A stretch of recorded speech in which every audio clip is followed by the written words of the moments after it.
का हार्दिक स्वागत राधे है। राधे दोस्तों कैसे दोस्तों का मेरे हार्दिक यूट्यूब स्वागत है। चैनल पर आपका कैसे हार्दिक स्वागत है। कैसे हैं दोस्तों, कमेंट करके जरूर से बताएं।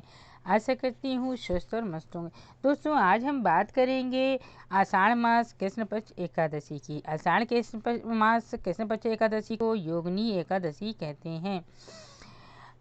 तो दोस्तों जैसे कि मैं हर वीडियो में बतलाती हूँ कि एकादशी एक दिन पहले से व्रत चालू हो जाता है। एक दिन पहले से बहुत से नियम होते हैं। नियम की वीडियो मेरे यूट्यूब चैनल पर पड़ी है, तो आप देख लीजिएगा।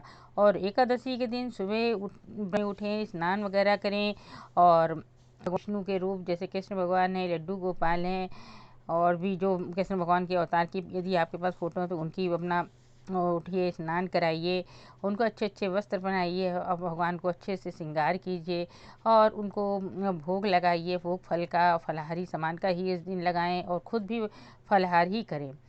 तो एकादशी का व्रत सभी व्रतों में सबसे उत्तम माना गया है और भगवान को एकादशी बहुत प्रिय है और भगवान विष्णु को तुलसी पत्र भी बहुत प्रिय है। इसलिए एकादशी को या कोई अन्य त्यौहार जब भी एकादशी हो तो आप भगवान विष्णु को तुलसी पत्र जरूर से अर्पण करें। तो दोस्तों स्टार्ट करते हैं योगिनी एकादशी व्रत कथा की वीडियो। बोलो भगवान विष्णु की जय, एकादशी की जय। अर्जुन बोले हे जनार्दन, मैंने ज्येष्ठ मास में शुक्ल पक्ष के निर्जला एकादशी की कथा सुनी। अब आप कृपा करके आषाढ़ मास की कृष्ण पक्ष की एकादशी की कथा सुनाइए।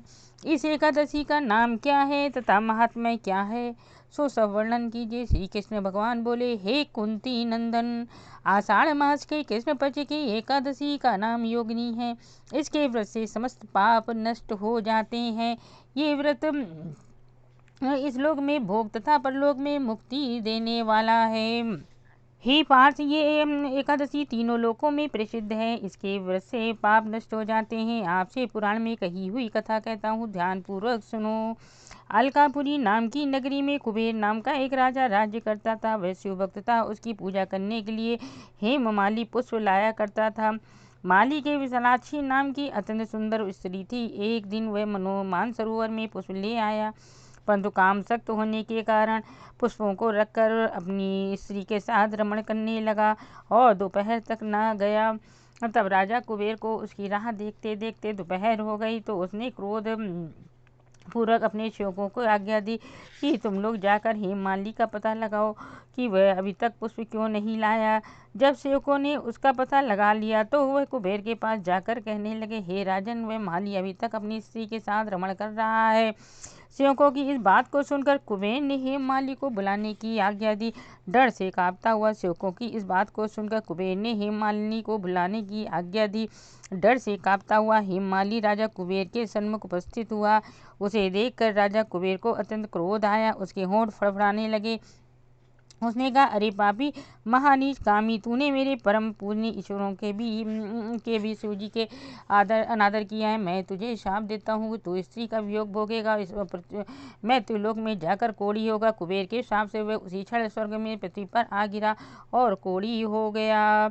उसकी स्त्री भी उसी समय उससे बिछुड़ गई। मृत्युलोक में आकर उसने महा दुख भोगे, परंतु शिव जी की भक्ति के प्रभाव से उसकी बुद्धि मलिन न हुई और पिछले जन्म की भी सुध रही। इसलिए वह अनेक दुखों को भोगता हुआ वह अपने पूर्व जन्म के कुकर्मों का स्मरण करता हुआ हिमालय पर्वत की तरफ चल दिया। चलते चलते वह मार्कंडेय ऋषि के आश्रम पर जा पहुंचा। वह ऋषि अत्यंत वृद्ध और तथा तपस्वी थे। वह दूसरे ब्रह्मा के समान प्रतीत हो रहे थे। उनका वह आश्रम ब्रह्मा की सभा के समान शोभा दे रहा था। उनको देखकर वह हेममाली वहां गया और उनको प्रणाम करके अपने चरणों में गिर पड़ा। उसे देखकर मार्कंडेय जी ऋषि बोले कि तूने कौन से खोटे कर्म किए हैं जिससे तू कोढ़ी हुआ और महान दुख भोग रहा है। हेममालिनी बोली, हे मुनि, मैं यमराज कुबेर का सेवक था।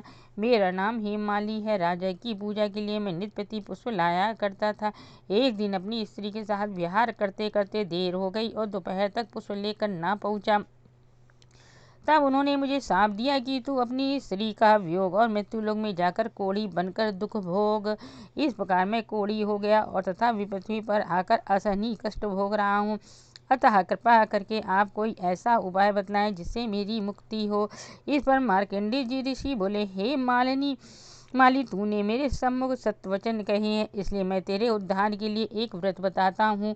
यदि तू आषाढ़ मास के कृष्ण पक्ष की योगिनी नामक एकादशी की विधि पूर्वक व्रत करेगा तो तेरे सभी समस्त पाप नष्ट हो जाएंगे।